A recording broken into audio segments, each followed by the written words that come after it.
Hello, નમસ્કાર આદરણીય વાલીશ્રીઓ તથા વહાલા વિદ્યાર્થીઓ। આજે જન્માષ્ટમીના પાવન અવસર પર હું આપ સૌને અને આપના પરિવારને હાર્દિક શુભકામનાઓ પાઠવું છું। શ્રી કૃષ્ણે જીવનમાં પ્રેમ, ભક્તિ, કર્તવ્ય નિષ્ઠા અને સદાચારનો સંદેશ આપ્યો હતો અને એ જ મૂલ્યો આપણા વિદ્યાર્થીઓના જીવનમાં ઉતરે એ જ અમારી શાળાનો મુખ્ય હેતુ છે।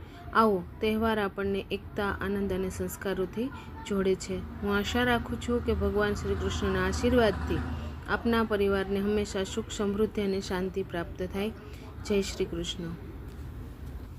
તેમજ આજે સાચા અર્થમાં કૃષ્ણ એટલે શું, આજે જન્માષ્ટમીના પાવન અવસર પર આપણે વિચારીએ।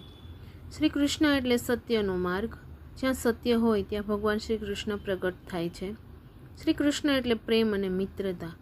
શ્રી કૃષ્ણએ ગોપીઓ, મિત્રો અને ભક્તો સાથે પ્રેમ, સમાનતા અને મિત્રતાનો સંદેશ આપ્યો। શ્રી કૃષ્ણ એટલે કર્તવ્ય નિષ્ઠા।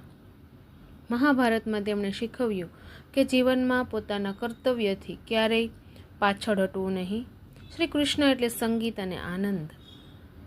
વાંસળી દ્વારા તેઓએ શીખવ્યું કે જીવન આનંદ અને મધુરતાથી જીવવું જોઈએ। શ્રી કૃષ્ણ એટલે ધર્મ અને સંસ્કાર।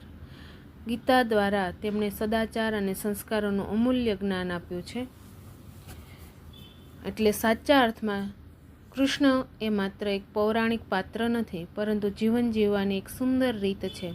આ સંદેશ સાથે હું આપ સૌને અને આપના પરિવારને સમગ્ર શાળા પરિવાર વતી જન્માષ્ટમીની હાર્દિક શુભકામનાઓ પાઠવું છું।